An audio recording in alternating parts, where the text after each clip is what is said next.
Detroit People's Food Co-op, and we also initiated the co-op itself. So those are the main things I'm doing right now. And cultural practices that bring me joy. I get great joy from food. I'm vegan, what people call vegan, plant-based, whatever people are calling it now. So I derive great joy from fresh, healthy food, but also I get joy from playing conscious music that it can elevate people. All right, and then our last panelist, Brother Johan, you want to introduce yourself? Thanks, everybody. Johan Matthews.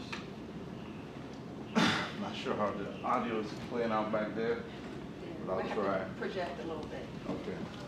So my work, pretty similar in nature, is around collaborating with institutions, local leaders, to try to facilitate equitable change in emerging communities. I do that through my work with the Cooperative Fund of the Northeast, where I'm going into our communities, Black communities, immigrant communities, I'm an immigrant there, indigenous communities, I relate to that too, and helping them think about how they're going to be working together in their communities to solve their problems through cooperative enterprise, building capacity, facilitating capital access, that type of ecosystem development.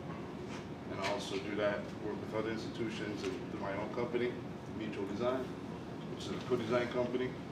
So we supply that same cooperative thinking and capacity to the design of public services and environments and infrastructure.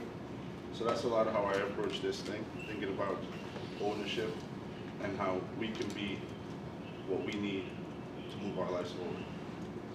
Well, thank you. Oh, yeah. Thank you, everybody. Cultural practice. Oh, yeah. I love those, storytelling, food, music especially. I would say breathing, it's getting popular. So I feel like breathing. breathing brings you to the moment. Yeah. Right. We should definitely do more of it. Okay.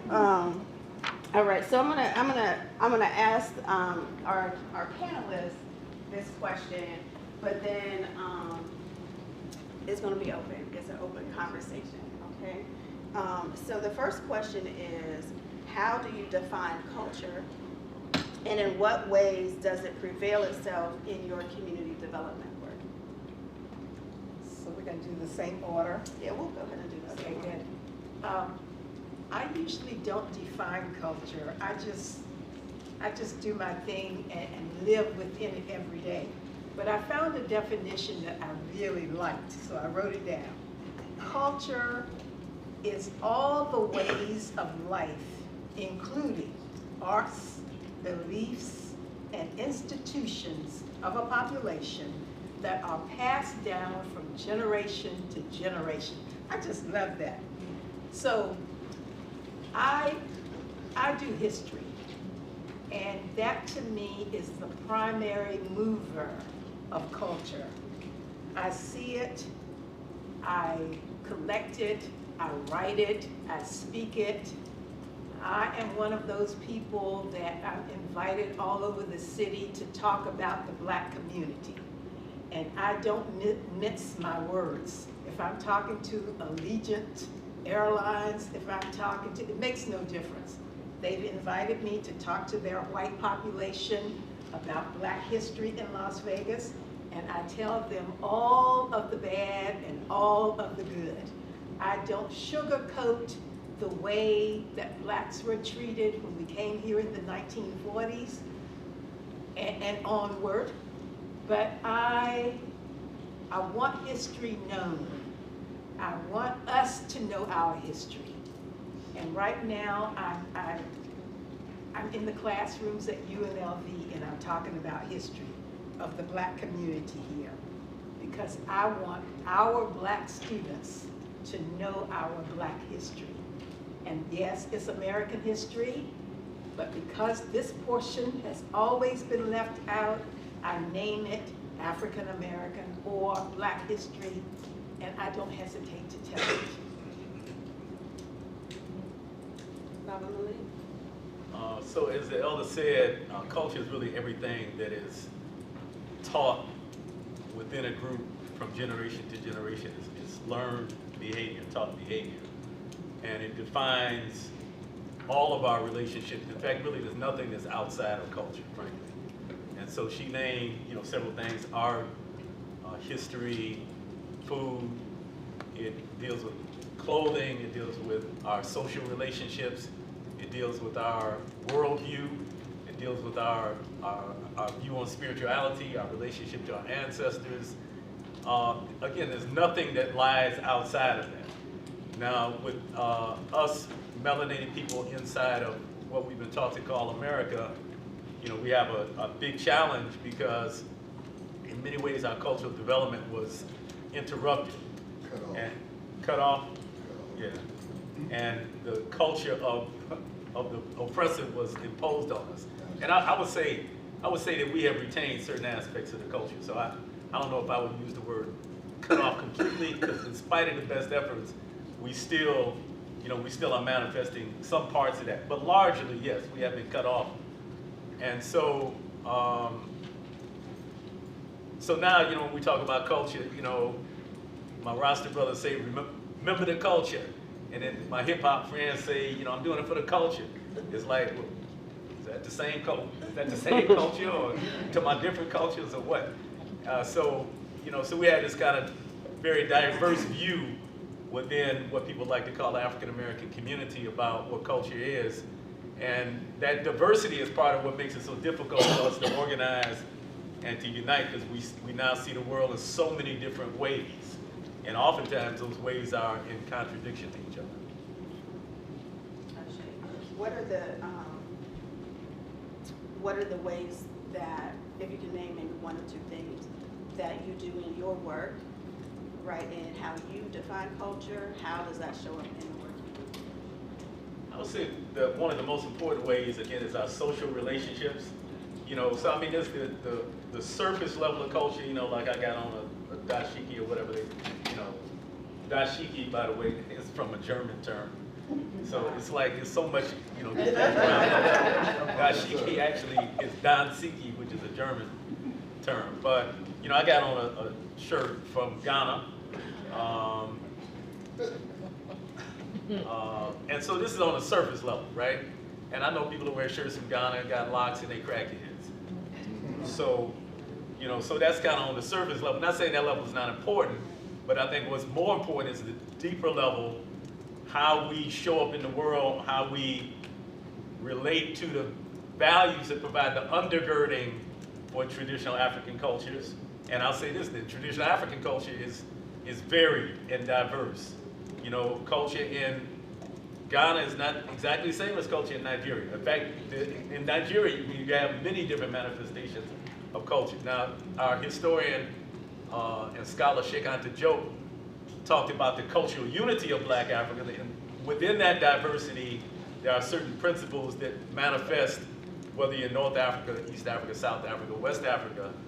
And so I think what we tend to do, those of us in the United States who are trying to re-embrace African cultures, we try to find what are those common unifying forces, and try to find those underpinnings and manifest them in this time in a way that makes sense. Sometimes, I have many friends that might consider themselves cultural nationalists, and some of them, I think, have this kind of almost antiquated view of culture, that we're going to go back in time to, 13th century Mali Empire or whatever. And so, there's some lessons we can learn from the Mali Empire, but I live in Detroit in 2023. And so, how do you take, again, the underpinnings of that and bring that forward into the current time period, into the current, place that we currently live in a way that makes sense. Brother Joe, how do you want to respond to that? How you define culture and how does it show up in the work you do? Yeah, I share that perspective on the term. But as I said yesterday, I think of culture most simply as what we pass on to our children. And, that's really referencing the next generation. Within a company, it's the incoming employees or within your family, right? So it's thinking about who's coming next and what have we decided is valuable enough to maintain or to grow with them. And, you know, I think for us it's interesting because when I say it like that, it sounds really intentional, right? And we haven't really always been so intentional about what's passed on. So it's not just about what we want to happen, it includes a lot of what has happened to us. And so culture is often like a shadow rather than a painting. And it's really just reflecting what's happening, what we're doing, how we're behaving. You can dig deeper in terms of analysis to understand what's informing those behaviors, your values, or whatever the case is. So I think, you know, that, you know, yeah, it's an interesting situation. And so when I'm looking at, you know, communities, local leaders, institutions, I'm looking at what are their behaviors, why are they behaving that way, and how do I, you know, facilitate some shift to a preferable future that they can articulate or not. And so I try to make culture visible. That's a lot of how it shows up in my work for us, you know, Black people. I think, yeah, it's not always neat and coherent, but I do believe there's a universal, you know, aspect to it that is inherent in our form, but also as humans, that we have to try to knit together and stitch together and use that as a covering for the next generation. So that's how I'm seeing it, and, you know, maybe it's still a bit esoteric, but that's how it shows up. So I'm going to just open up the floor quickly, maybe take one or two comments if anybody wants to talk about their definition of culture or how you might be using, like specifically in being intentional about using culture or cultural tools in the work that you do. Does that anybody want to share? Brother Maha? Yeah, I think, I agree with everything everybody's saying about like, you know, like if you look at a cultural iceberg, or even like the social change iceberg, at the bottom of it is, you know, our mental models, you know. So like to me, like culture is like how we're understanding ourselves, understanding our relation to each other, you know, and how I see myself using culture, well, multiple ways, but probably the most pertinent one for me is really like standing on Ubuntu being like a living reality, not something that sounds good and feels good, but like something that is the nature of how things are, as far as how we're all interconnected together, our interdependence. You know, because I think like the underlying framework or the underlying assumption that we build everything off of, it has this notion of independence, or, you know, up the password, not the alternative, right? And so how we use culture to shift how we see ourselves, and then building, you know, the future based upon those underlying assumptions. So to me, that's how I use culture. Anybody else? Just ask him to, just so that we don't assume, just define Ubuntu for. Yeah, sure. Ubuntu is, you know, I am because we are, or that, like, you know, my humanity is tied to your humanity. You know, I can't be all that you are. I can be all that I can be until you are all that you can be, and vice versa. So like the interlocking interdependence, or some people will say a single garment of destiny, that we have a shared future together. So we have the choice of like how we're going to operate in that space together intentionally. And in speaking about Ubuntu, right? We live in a culture in America that is the antithesis of that, right? Yeah. Which is what you were talking about, right? That we're in a space that wholeheartedly pedestals the individual success, right? Individual attainment of things. Everything is about the I, right? And so if we're here, right, talking about cooperation, cooperatives, Black cooperation, right? What is, right? And I think probably both of you said the word shift, right?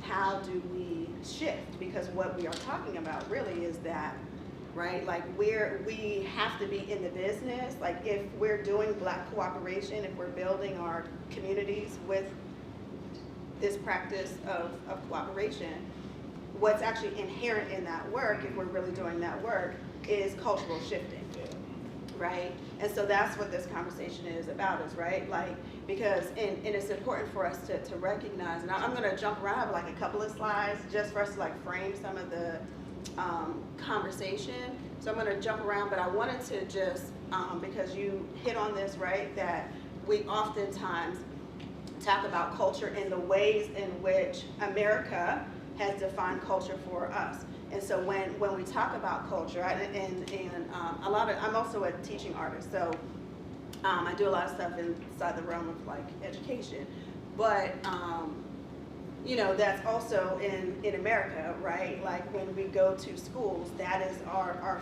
first, you know, so there's home, but then when we leave the home and we go into school, preschool, K through 5, 8, you know, and on up, right? We are being inundated with culture, right? And somebody is telling our children, to your point, right? Somebody is inundating our children, right, with culture. It happens in the classroom, it happens when we turn on the TV, on the radio, right? All of that. But in school, right, like I have 2 children. My daughter just started middle school this year, and she came from an elementary school that was very much a black school, focused on centering black people and black children, and they did their best, right? And they had some white teachers, but the white teachers were in that cultural framework to center black people. She's in a school now that does not do that at all, right? And I had to acknowledge my daughter is about to enter into a space where now she has to make a cultural shift. She gonna deal with an environment that is not centering her, is not gonna talk about black people, right? And make an effort to do that, right? Inside of the curriculum. And so when we got to February and it was Black History Month, right? She came home and she said, the teacher said, you know, it's Black History Month. Can I get some volunteers to help me do the bulletin board in the hallway, right? Because that's the way the surface stuff, right? It's a holiday. And now black people get to be seen on the bulletin board, right? But all of the other, the shallow and the deep, right? That's not being touched, right? And so it's our responsibility, right? If we're true to what it is we're saying we're doing to build our communities, right, the surface is important, and that's where we meet people, right? We're gonna meet them on the surface, but then we got to take them deeper, right? And so I guess my question, and this is off track a little bit, okay? Is if anybody in, you know, just in our circle, right, and thinking about the shallow and the deep, right? What examples do folks have, if any, right, of shallow and deep examples that you use in your work or that you use in your life? How does that show up in the work you do? So outside of the surface stuff, like I'm wearing a dashiki, I got on big earrings, you know what I'm saying? Right, all of that. But outside of that, what else is there? What else are we doing in this space? Renee? Yes, my name is Renee. I'm with the Pittsburgh Black Workers Center in Pittsburgh. We partner with Ujima and other organizations of color in our hometown who have a mission of adjusting the landscape that African Americans have had to navigate through as regards to work. So in our efforts, our focus is less on the surface and more on the shallow and the deep. Like, why are we getting hired less, fired first? Why are we in hostile environments on the workplace because of our skin color? Why do the unions shut out black men? Why on the whole sites in Pittsburgh? I know this is probably a Pittsburgh thing. It's not in Chicago or DC or Atlanta. And in Pittsburgh, on a construction site, I know the one, my brother worked at the Shell plant for 5 years. It was this huge conglomerate operation outside near our airport called the Shell plant, where there were building is huge. And there might have been 7 African Americans out of thousands of workers, maybe 12. At any rate, those are the deep places that we try to go to help there be a different navigation, to change a paradigm of that practice, to be intentional towards creating those spaces for Black men and women to be serviced better. I hope that answered that question. I think I might have gotten off. Yeah, and I think you're talking about, I think one distinction I would say, I feel like you're talking a little bit about some more external things, a little bit. Does anybody else want to give? Okay, go ahead. I think I might have something that may be a little more internal. So, my name is Erica Zenzele, Partisan, and I'm with One Community Group. Can you speak up a little bit? 'Cause I don't think that they can hear you. My name is Erica Zenzele, Partisan. I'm with One Community Grocery Co-op in St. Petersburg, Florida. Thank you. Yes. Thank you, Amana. And in terms of the way we move from surface to shallow to deep, one of the things for me and just my own family, when it came to naming my own children, right? All my children have African first names and surnames or last names. And people often wondered about that, like they were like, you could do that? I was like, yeah, sure. Artists change their names all the time, like now, whatever, and everybody else. And so, but the biggest thing for me and for our family was really growing into your name.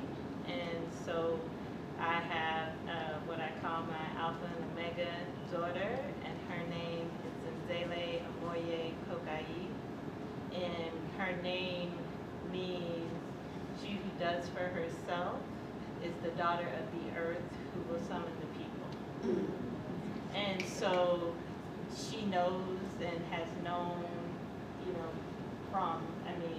we don't use nicknames, so that means sometimes people call her Z, but we call her Zenzele, and she has known what her name means, and it was our hope in naming our children.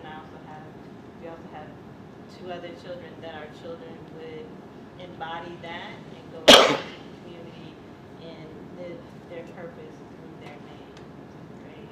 And I think it's more of, when I think of culture, I think of lifestyle. In terms of what you do, I'm also an educator.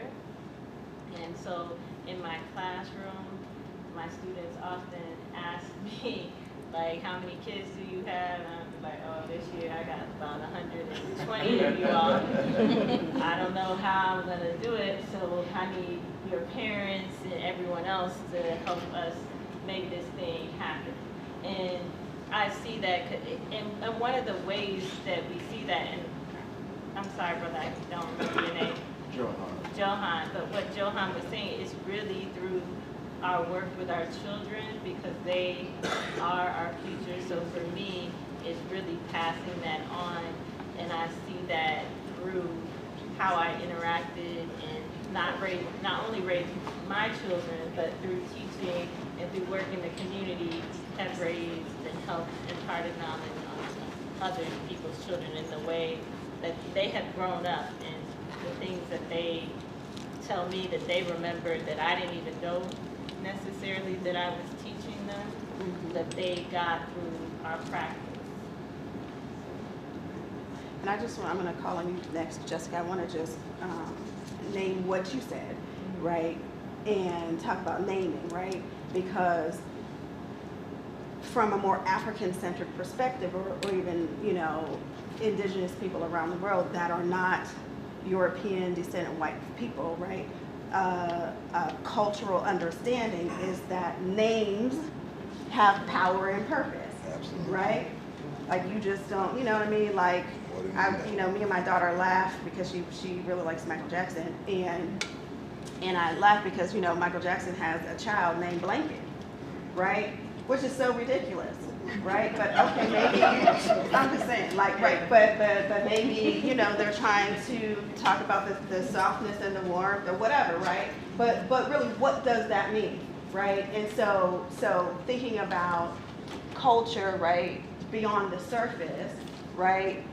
Because for many of us, and I think this is what you were saying, is that, for a lot of Black people, we have been, right, in order to make a slave, right, you have to destroy somebody's culture. You have to take everything from them and then, right, completely cut them as much as possible, right? And then replace it with some new beliefs and some new cultural ways of being in the world, right?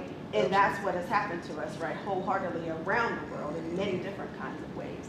And so oftentimes when we are starting to reclaim our own cultural ways of being in the world as Black people who are descendants of enslaved people, right, oftentimes we are on the surface because our cultural understanding and framework is coming from somebody else.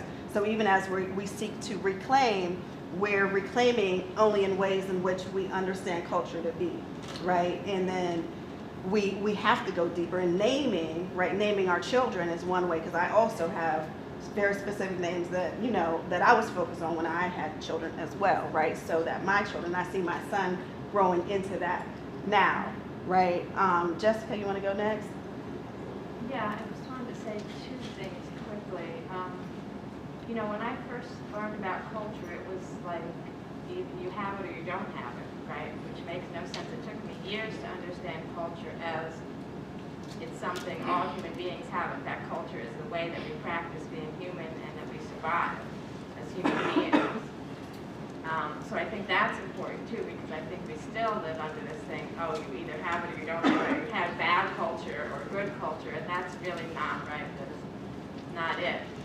One of my organizations in D.C., Washington, D.C., Organizing Neighborhood Equity, we built the values of our organization on the values of our movement ancestors. And so we name them actual people, even though we're not really trying to worship people, but we name people as epitomizing certain values and cultures that we want to uphold. So Ella Jo Baker, grassroots organizing and democratic participation. Denmark Bessie, fighting for your right, for what you deserve. We've got Standing Bull, we've got Claudia Jones for the Connecting International Movement, and that does seem to be very effective as a way to kind of both honor our ancestors, but also honor the principles and values that they live for and hold them up and remind people that these are the same kinds of principles and values that we want to continue to have. And I think that it also, naming it after people in some ways, right, helps people to see it as attainable. Right. Right? Like this is something that I can be. It's something I can do, for sure. So I think there's also a resistance that we never lost. So even if you study the slavery era, you will see that there was resistance even when you have been stripped of all of your history and everything else, but still there was that spirit of resistance. So here in Las Vegas, when people came here from the South, and a lot of them were brought here for the jobs during World War II, from fields in Louisiana and Fordyce, Arkansas, and all kinds of other places. But when we lived in a community that you saw yesterday, if you went on the bus tour. That community is only a half mile from here. On this side of the community, on this south side near downtown, there are 3 entrances to the community: D, F, and H streets. In 1968, this city tried to cut off all those entrances close to downtown. Didn't work. The community rose up in protest. It didn't work. The next year, 1969, there was a riot. And they got tanks from Nellis Air Force Base, and they closed off every entrance to the black community so that the riot would not spread here into downtown. It lasted about 3 days. And then, so that was kind of the history of those entrances to our community and how important it was to have those entrances available for egress and so that we could come and go like we wanted to. And then about 2015, 2005, something like that, they were working on the freeway. And they were gonna close off those same 3 streets again. And then they decided, no, we'll just close off F Street, one of the main streets that leads into the area, not this part of downtown, but a more affluent area where the Smith Center is now. They closed it off and they walled that street off without notifying the community. That resistance lasted for 5 years. They reopened it to the tune of $12.5 million that the city and the Department of Transportation had to pay.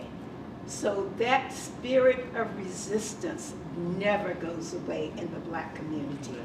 And I think that there are some things that transferred, even though our culture, some of our cultural elements could have been taken away, they were never taken away completely.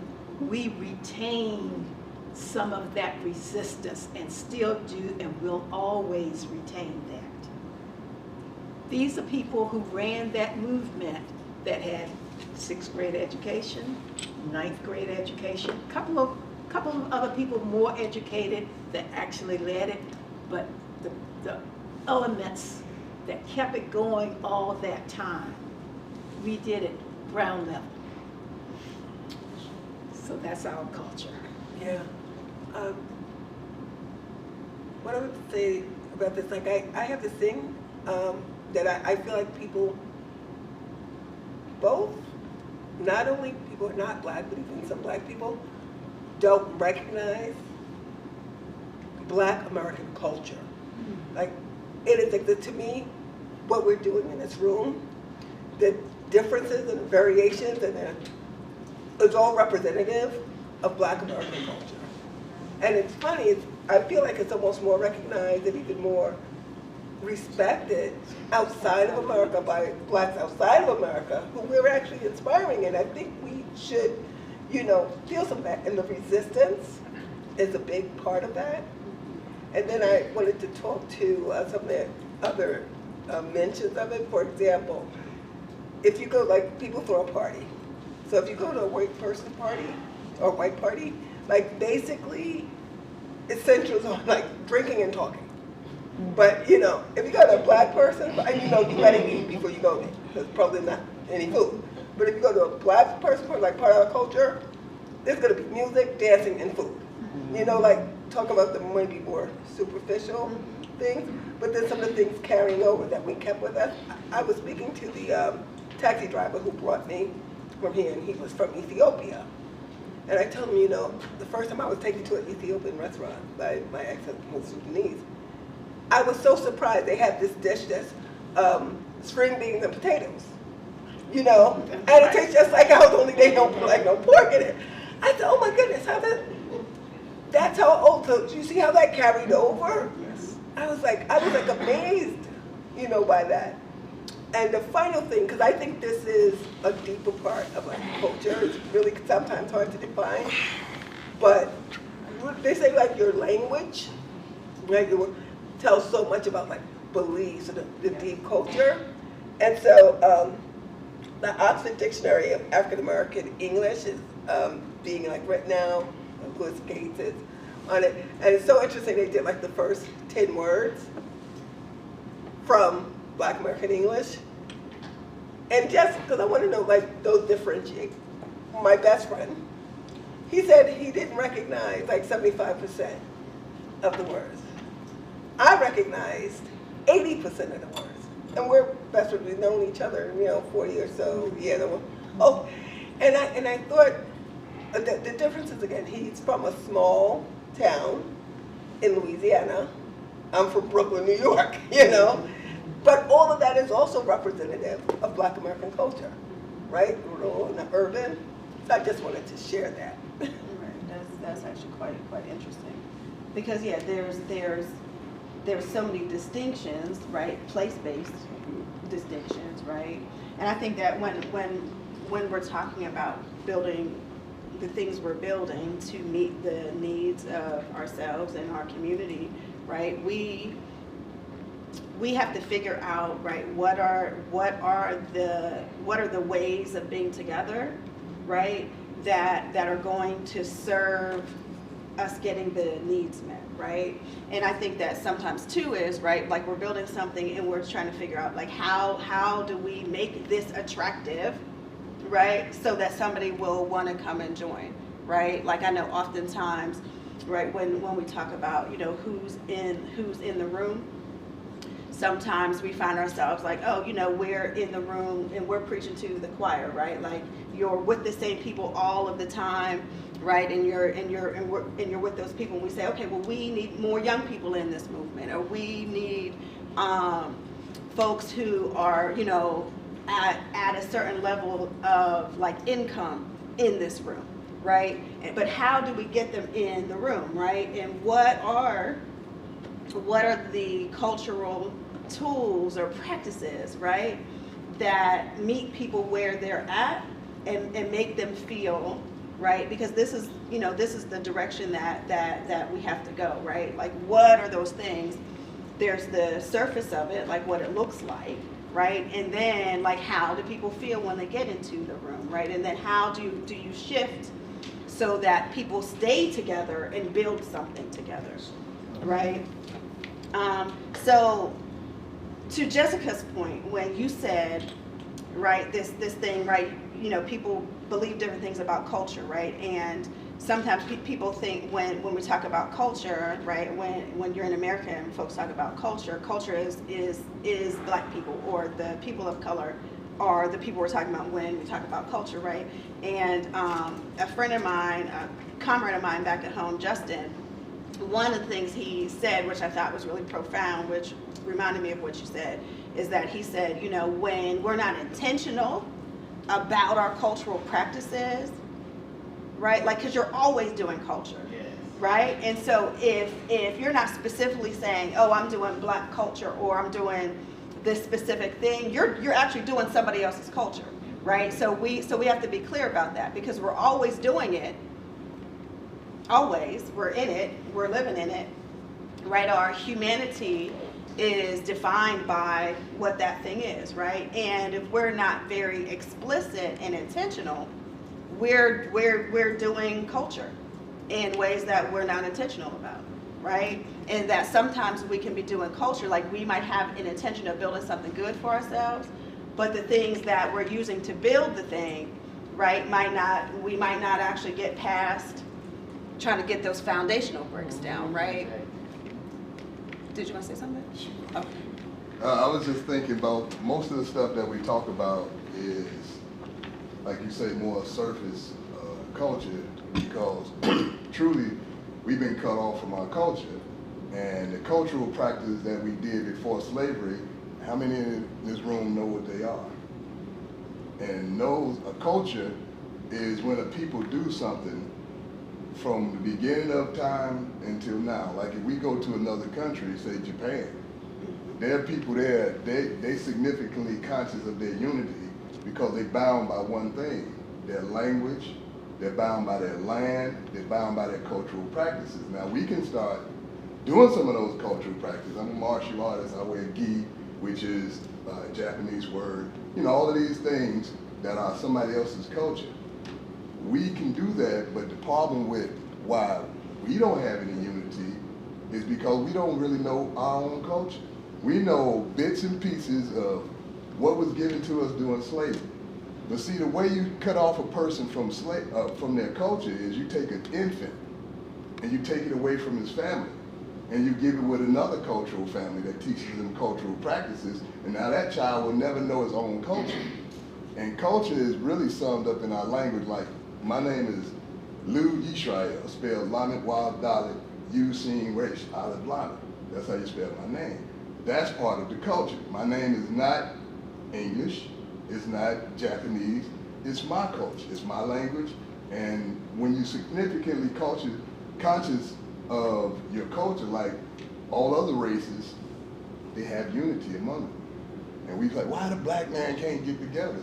Because we don't have that. We've been cut off from, we have rituals that was given to us. We have practices. We have a whole lot of different things. And like you say, our DNA keeps us from doing somebody else's culture totally, because we do things differently. Right, We have our own, that DNA in us, there's certain innate things about us, like we're spiritual people.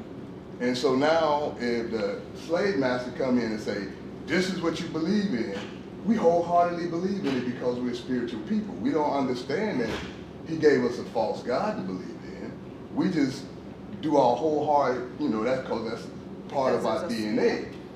But we have to return to our culture, that which was cut off from us, before we're going to have any sense of unity, because we can go around the room and everybody's definition will be different, but then none of us, we didn't write the English language.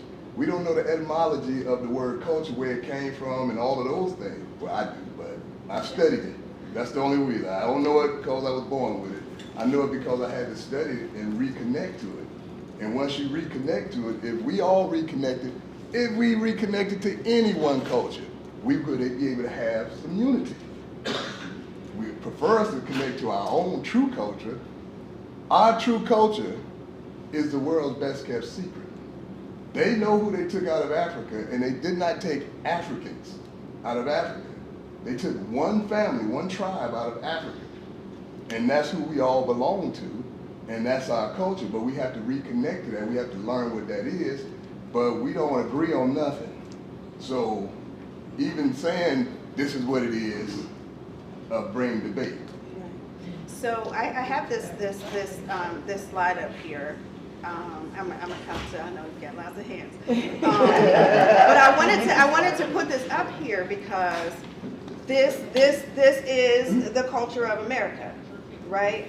And so I oftentimes think about the W.E. Du Bois, and he talks about the double consciousness, right? That how being African and being American, right? And it's always at war. It's dueling, right? It's dueling, and that is the position that many of us find ourselves in, right?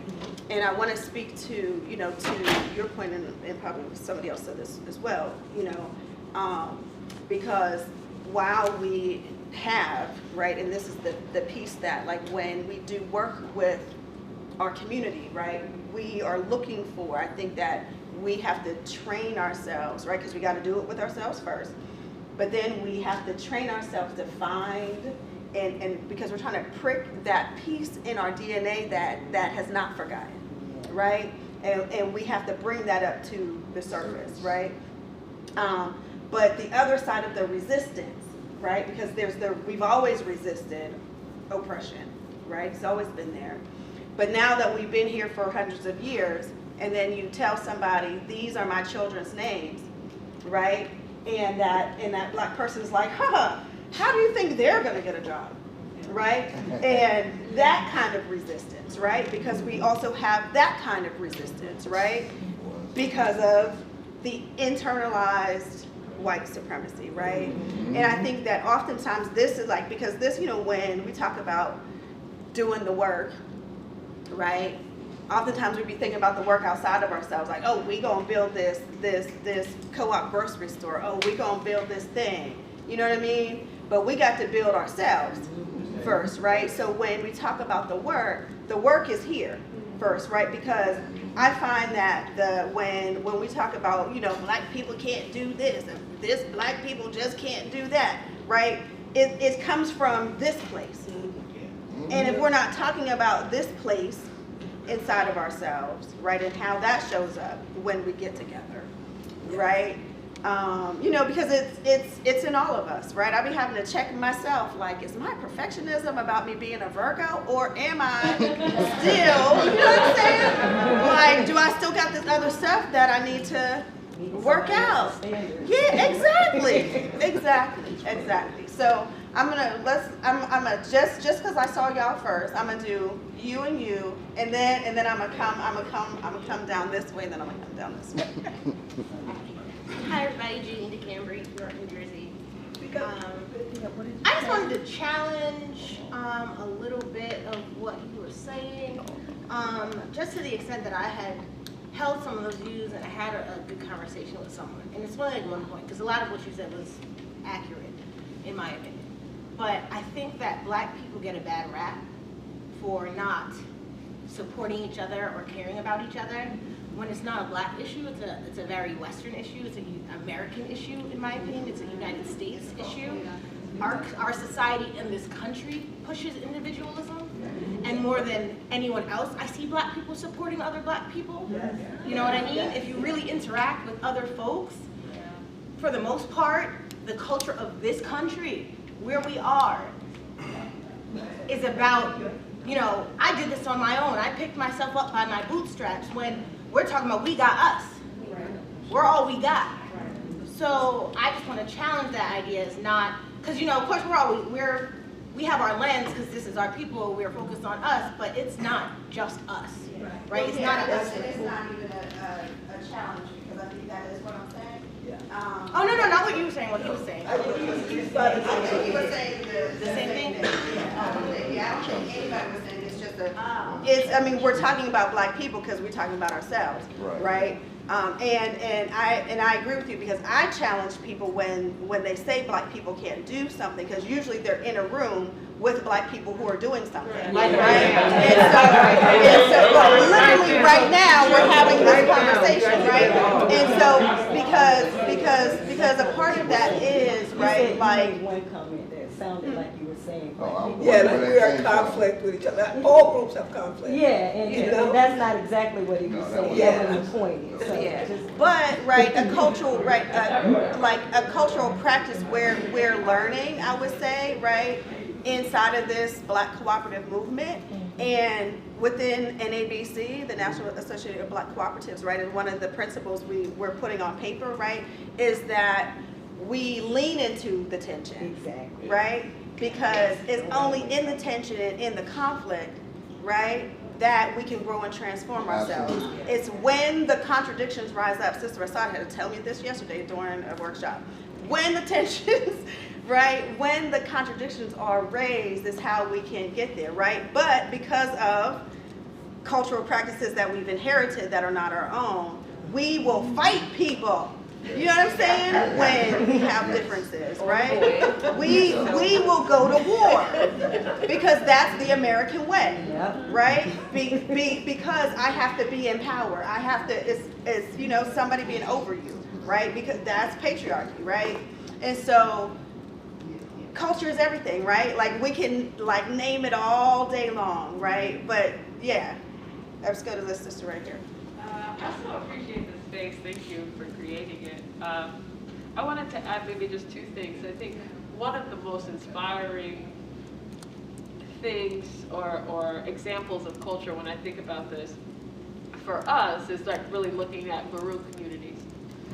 And Maroonage, right? And thinking about ancestors who so close, who experienced slavery, who you know were subjected to everything, to be dehumanized, how they created these communities of care, right? And often like the worst conditions. And then also the solidarity and the types of things that you imagine had to take place for them to actually be able to survive and like create life in those communities. And I think that Maroonage is like a beautiful example of us thinking about that, especially how close they were from being disconnected, but then reinstituting, right, more so a culture of care as opposed to a culture of exploitation. And then the other thing I want to, maybe for us to think about, I think what's hard about this is that we try to find like what are those points of commonality of being African, And I think one of the things that we have to realize is that part of the culture, part of our culture is also about this idea of pluralism. There wasn't, there were many ways, right, in which tribes, ancestral, societies indigenous to Africa, right, organized themselves. There were some points of commonality, but part of what I think was valued, which is not valued in white supremacy culture, is this idea that there are many ways of being that all consider like similar principles, but then also manifest differently. And so I think when we think about it that way, it helps with this, I think our tendency to try to reach back to like one authentic African culture and like more, it makes more space to think about like what does Pan-Africanism mean? What does it mean for us? And how do we celebrate the many ways of being? I'm sorry, what did you say? You said Maroonage. So these were folks who were enslaved, who ran away, created maroon communities, maroon societies in every part, right, of the United States, certainly in places South America. And there are many examples, and like people have documented like what some of that was, what some of that community was. So real quick to your point, this is not on a slide, right? Because there's many ways of being African in the world, right? And we have a storyteller in Pittsburgh, and he always says, because the resistance that I was talking about is that we have a resistance to being African, right? Because everything we've been told has been negative and horrible and all of that, right? But those common pieces, right, about really like what it means to have an African-centered worldview, right? Meaning that as a descendant of African people, right, you're seeing the world, you're placing yourself in the center and seeing the world through your own experiences, right, and the experiences of people who share your history, right?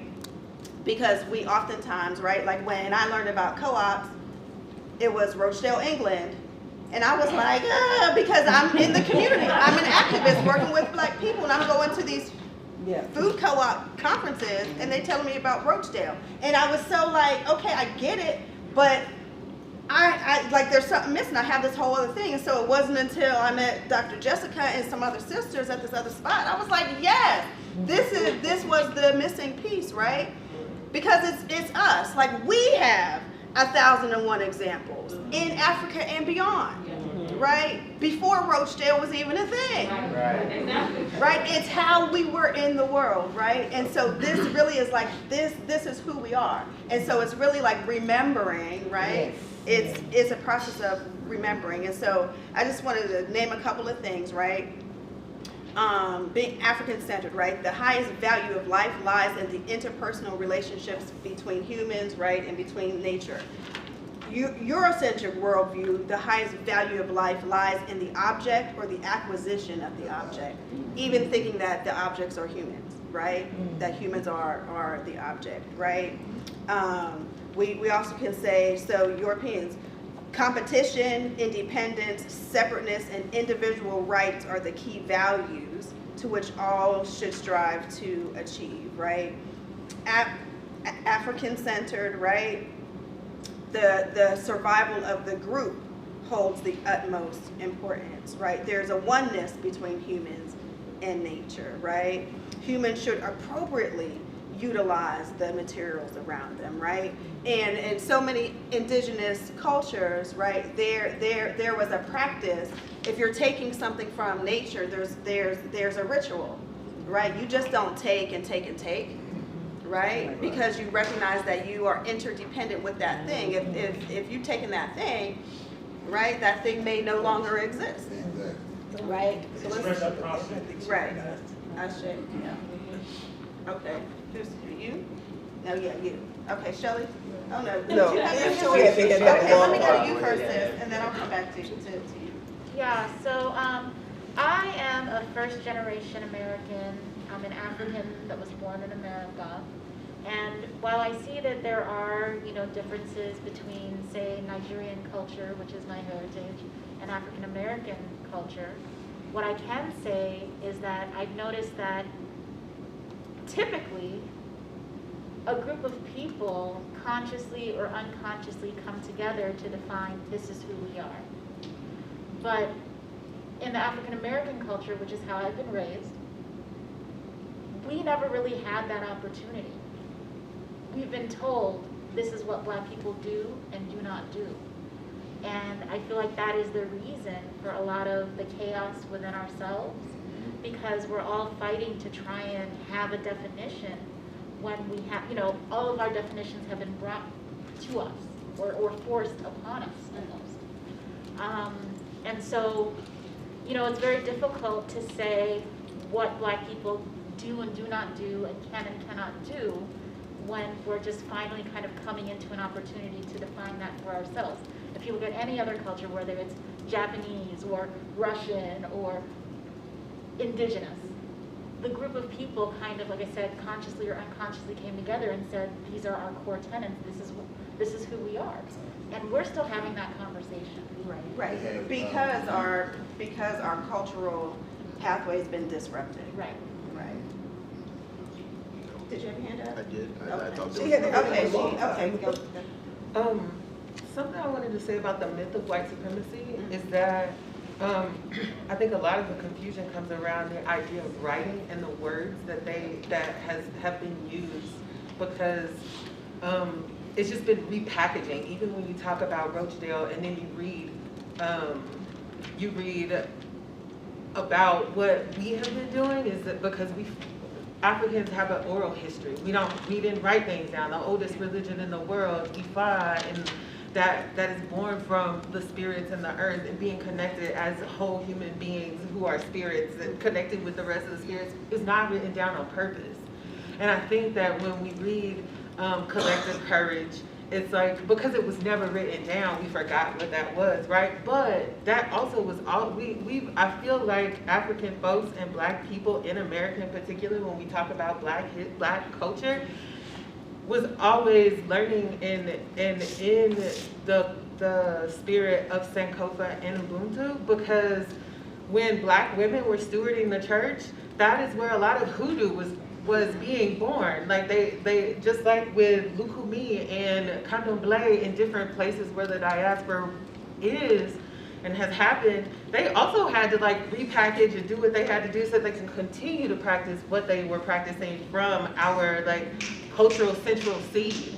And I feel like there's like the idea that anyone who is shouting, and we have haters that are white and haters that are Black too, right? Like, and there are people who are always going to shout Black people can't get together, but we are the actual, like, right now entities of that happening. Like, we are unified because we believe we need to be together, whether you're in a co-op or not. We're talking about the same thing, and we're here doing that, which in some ways is a theoretical practice of maroon society right now. Like, we are doing it. And so just like lifting up the real power that we have and what we're doing, and what came up for me when you put up the 3 levels of culture was in the part of the deep, it was like deep trust, like having deep relational trust is the call and response. Like someone put the call out, Black cooperative agenda, and look at all these responses, and it was a collective response. Also, when I think about like some of the things like we have, yeah, absolutely, we've had some like barriers as Black people, and particularly I'm going to speak about like doula work and the maternal and fetal mortality rate that happens. Like Black women are also the people who like respond to those things, and I just feel like there's not always like a lifting up of Black women who do that work, because when you call a Black doula or text a Black doula and be like, hey, I'm having this thing with a client, there is a divinely reciprocal response to that, and being held very tenderly and seriously in that. And I feel like we are doing that. Like, and there's, when you've been cut off or try to be cut off, because I believe white supremacy is a myth, and to dispel that, we are doing the work right now to undo this idea that was like, this story that was told to us, you know, based on someone else's idea of what they want the world to look like. I think that we're doing that right now, And I think that response that we have to each other and to like show up, and I'm getting lost in my words, but I just want to say like ashe to every single person here for like being here and doing the thing, because we can also like forget that and hear those haters being like black people can't do this, but we can because we are right now. And like when we don't forget that and we live in that power, we continue to create, we continue to be in that space of eternal and infinite abundance. And if we are all infinite abundance within ourselves, like look at this circle and like how we're creating that like infinity upon infinity. So thank you, and I love y'all, and I appreciate you. And thank you.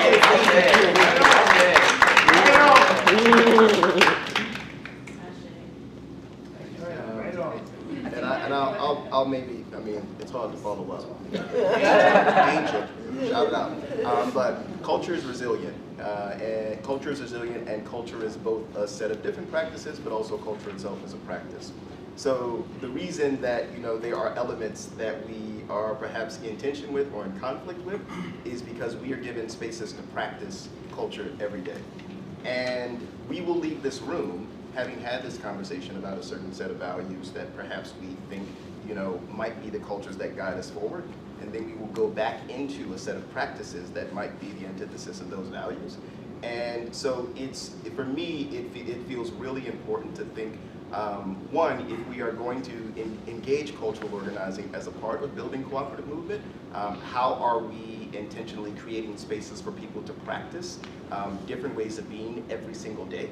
How are we disrupting patterns and processes that exist in organizations? One of the things that I said when I was down on this panel in Atlanta on human rights with Renee, I was like, look, are you in a human rights organization that is potentially violating your human rights? And what does it actually mean to hold that framework, to hold cooperative value and be in organizations that might not be operating cooperatively? Is anyone in here in an organization that doesn't operate cooperatively? I'm in a city that does not. Okay, well, okay. So there's a whole lot you can do to organize a city. I don't have that answer, but your local folks can do that, right? But in terms of the ways that we are constructing organizations and constructing institutions, for me, that is how we can build a certain level of resilience for the cultural ideas that we want to carry forward, and just make sure that like every single day that you are steering wherever you are towards these values that we have named in this room, that we think are valuable, that we think are important, and that we think need to live on. Because ultimately, and my daughter also has an African-centered name, right? Ultimately, I can certainly give my daughter that name, but if she has to go into a world where she consistently has to negate her purpose, has to negate that name to live in that world, then ultimately whatever culture I was trying to impart with that name might not live on. And so how can we make sure that we are building deeper resilience in the cultural practices and values that we want to carry forward?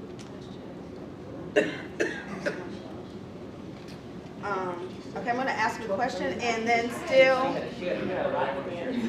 I know it's a lot, y'all. I'm trying to balance the fact that we have panelists and just make this an open conversation. Okay, so I'm gonna go head around. Okay, so I have a question. Okay, hold on one second, because there were some people on this side of the room that had their hands up. So I'm gonna jump to this side of the room. Wasn't you? Was there anybody who wanted to say anything on this side of the room? I didn't. Okay, but so okay. I'm gonna keep it 100.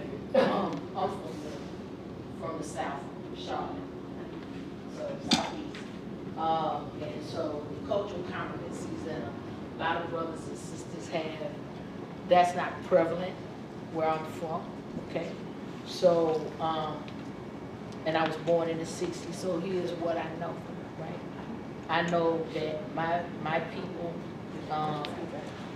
were quite unique in the knowing of who they were, as far as just the family itself. So all the other things that you guys are sharing, you might as well be speaking another language to me, but I'm picking it up. I'm not disputing it. Here's what I do know. I know the power of the love that my grandmother had. And how my grandfather made sure that we all understood who we were, regardless. And my grandfather was a sharecropper. and he did not bow to anyone. He carried himself like royalty, even doing what he had to do, and ensuring that all of us understood and never forgot who we were and the power that we would carry in this world. So all the other lovely terms and things are foreign to me. But what I do not lack is a knowing of self, right?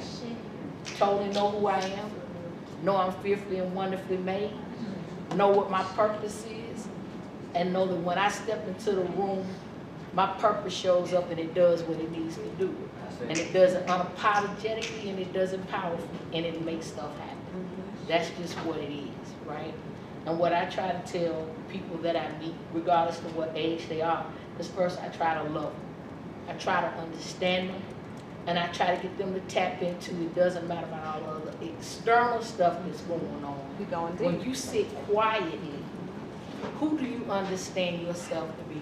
What are your gifts, your talents, your purpose? Why are you here? Why are you breathing? And if you don't know that, let's settle down, let's find that out. Because as soon as you tap into that, then a whole new world is going to open up for you, and you're going to be able to move and do the things that we need to do as a people and as a community.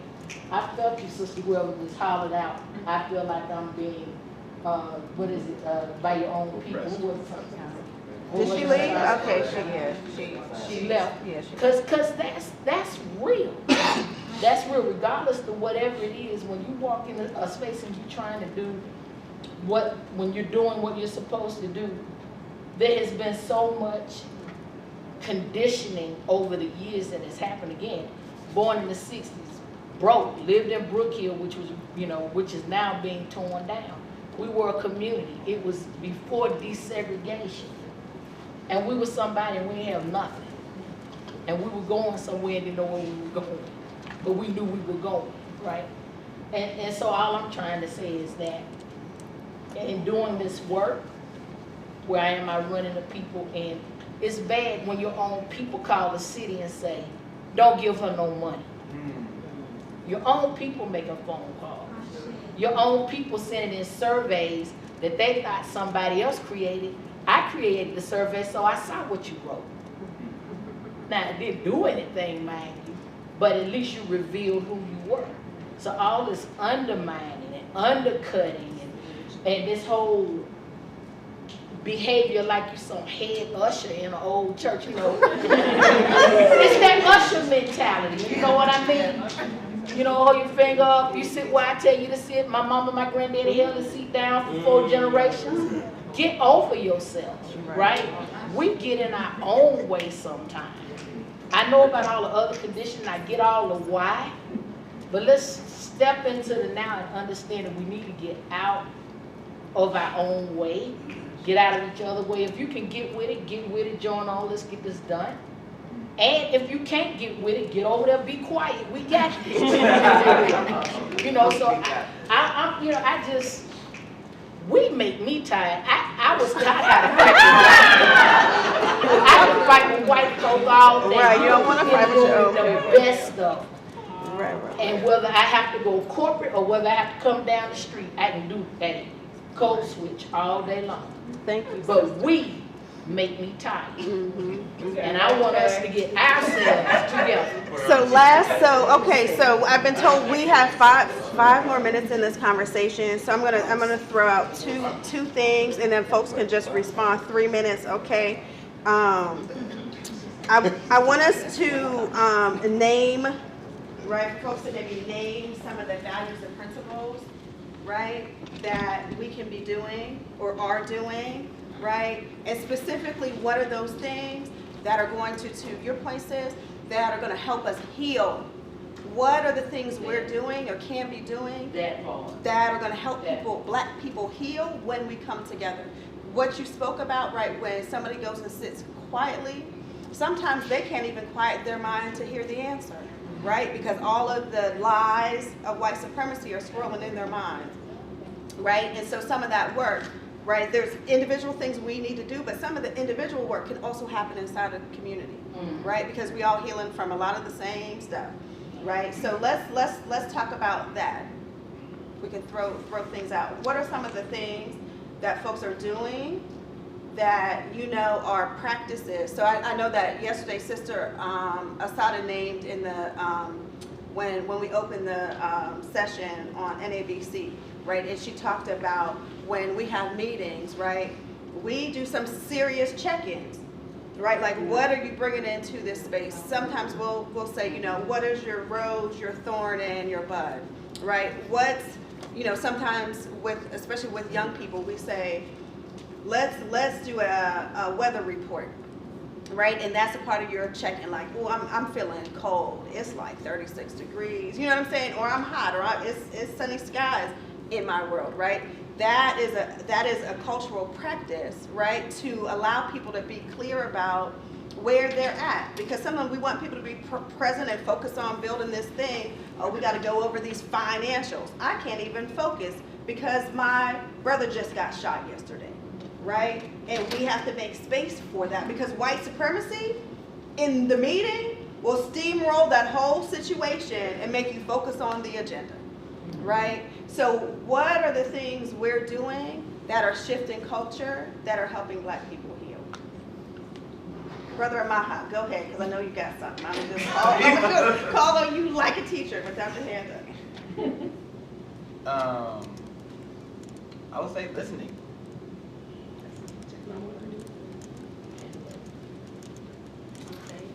Just showing grace, giving grace, Yes, ma'am. for people when they're shortfall. Yes. No, I was going to echo that Maud said, and I think it's very important that one key component of listening is very important. As I travel around the country and I listen to these Black farmers, and from the inception, it was a matter of I knew I had to listen in order to help them get to the point where they even feel like they can heal, or they can move forward without the hatred and the mistrust that's there. And that listening is so very key. And you have to be very fluid, I'm going to use it, because the listening that I do in the South is very different than what I do up north. The listening on the East Coast is very different from what I listened to yesterday. And so that listening is an art that we cannot become defensive or shut it down or steamroll it, because we have a lot of emotional healing to do. And the only way we're going to move forward collectively, as I tell the farmers, I need you to be listened to, but I also need you to listen, because we can't stay in this space forever. We do have to move on, because like the sister said, I get tired of listening to them sometimes, and I got the patience of Job, but we gotta move on. I'm the moderator. And very much aligned with what the sister just shared about listening. I think what sometimes we often don't realize when we talk about culture, we bring in a set of perceptions and ideas and certain things that make us hear things that may not be what we're actually hearing. And so critical to listening is understanding that you're bringing your own experiences to the conversation, like filters. And you have to give space for other people's experiences to be conveyed, so that their thoughts and what they're trying to share with you are conveyed in a way that you can receive it. So we sometimes overshadow what another person is communicating with your own experiences. And so we sometimes have to push that down so we can really hear. I was just going to say love and action. I'm long-suffering too. I've heard it all. It's patience, it's grace, but then it's being consistent when you're loving and supporting somebody. You know, you just continue to be there for them. I don't throw them away. That's what my grandma said. We don't throw nobody away. But it's in the timing, in the fullness of time, it comes forth. But the pace is different for different people. But loving in action makes a difference. I would also say, and it was said in one of the workshops yesterday by Gabby, rest. It's so undervalued, and think of who you are when you're tired, when you're worn out. You don't listen, you don't take care of yourself. Your body's not where it should be. I mean, just the rate of high blood pressure in the Black community. We don't calm down.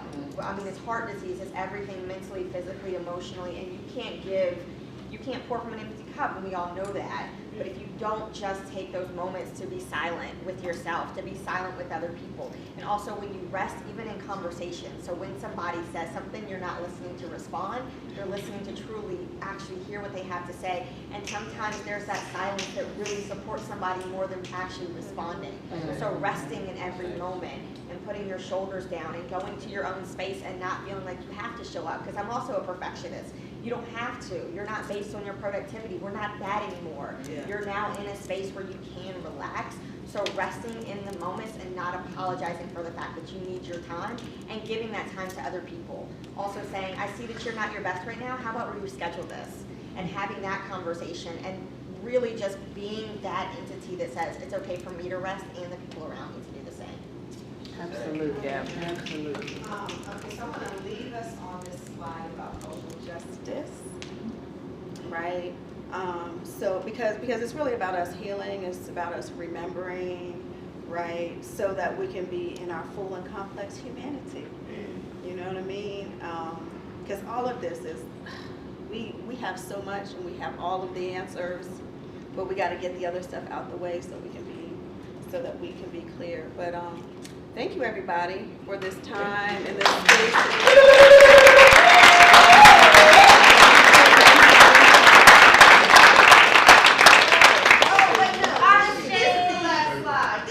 Yeah, you gotta bring that one. Last slide.